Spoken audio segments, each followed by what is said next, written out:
Hola, hoy vamos a meternos de lleno en un tema que a primera vista parece sencillo, pero que tiene mucha miga en el mundo financiero. ¿Qué es exactamente una pequeña o mediana empresa? O sea, una pyme, si le preguntamos a los estándares internacionales. Y es que la respuesta puede sorprender, porque, no se trata solo de facturación o del número de empleados. Las normas internacionales de información financiera, las NIF, tienen una definición súper específica que decide qué reglas contables tienes que seguir. Y créeme, acertar con esto es fundamental. Bueno, ¿cuál es nuestro plan para los próximos minutos? Pues mira, esta es la hoja de ruta. Primero vamos a ver cuál es el ADN de una pyme. Después nos haremos la gran pregunta: ¿qué es eso de rendir cuentas? Veremos quiénes son los gigantes que se quedan fuera de esta definición, exploraremos las excepciones, ya sabes, la letra pequeña, y para terminar lo vamos a aterrizar todo en el contexto específico de Venezuela. Venga, pues vamos al lío. Para empezar, la norma lo que hace es establecer una especie de test, un filtro con dos condiciones para saber si una empresa es una pyme o no. Es muy claro, ya verás. Y aquí está el meollo de la cuestión. Son dos cosas. Primero, la empresa no debe tener lo que se llama obligación pública de rendir cuentas. Tranquilidad, que ahora mismo vemos qué es eso.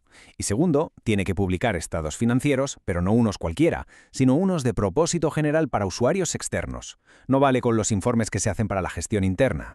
Y claro, la pregunta es, ¿quiénes son esos usuarios externos?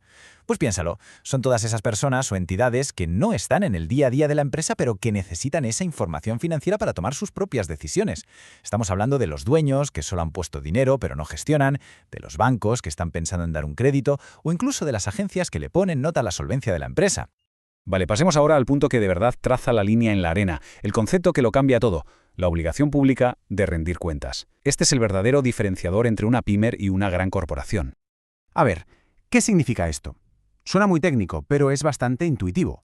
Una empresa tiene esta obligación si, por ejemplo, sus acciones o sus bonos se compran y se venden en un mercado público, como la bolsa, o también si su negocio principal es, básicamente, cuidar y gestionar el dinero de otros. Imagínate un banco o un fondo de inversión. Y este cuadro lo deja clarísimo. Fijaos en la diferencia. A la izquierda, entidades con instrumentos en bolsa y que gestionan activos de terceros, como un gran banco. A la derecha, una empresa cuyos dueños son un círculo cerrado y que no cotiza en bolsa, como la zapatería familiar Martínez de toda la vida. La diferencia es, ¿a quién le tienes que dar explicaciones? ¿Al público en general o solo a tus socios y a tu banco? Sabiendo esto, ya podemos empezar a identificar qué tipo de empresas se quedan automáticamente fuera de la categoría de pyme, y da igual el tamaño que tengan. La primera exclusión es directa y no tiene discusión. Si las acciones o los bonos de una empresa se negocian en un mercado público, sea la bolsa o cualquier otro mercado abierto, ya está. No puedo usar la norma para pymes. Punto final. Y la segunda exclusión se centra en el corazón del negocio. Si la actividad principal de la empresa, su razón de ser, es gestionar el dinero de un montón de gente, pensemos en los clientes de un banco o los partícipes de un fondo, pues tampoco califica como pyme. Y para que quede aún más claro, aquí tenemos los ejemplos típicos. Bancos, compañías de seguros, fondos de inversión, todas estas entidades tienen algo en común: su negocio principal es manejar el dinero del público. Por eso, tienen una obligación pública de dar cuentas, y por lo tanto, no son pymes para las NIF. Pero claro, como en todo, siempre hay matices. La norma es inteligente y sabe que hay situaciones en las que una empresa maneja dinero de terceros, pero aún así podría seguir siendo una pyme.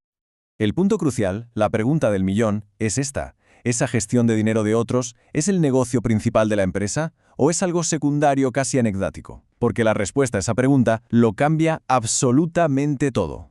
Vamos a verlo con esta tabla, que se entiende de maravilla. A la izquierda, en la columna de actividad principal, tenemos al banco que, como hemos dicho, está excluido. Pero a la derecha, en actividad secundaria, tenemos una agencia de viajes que recibe depósitos para reservar un viaje. Claro, no está excluida, porque su negocio es vender viajes, no gestionar dinero. Lo mismo pasa con una inmobiliaria que gestiona los anticipos de una compra. Es una actividad accesoria, no el centro de su negocio.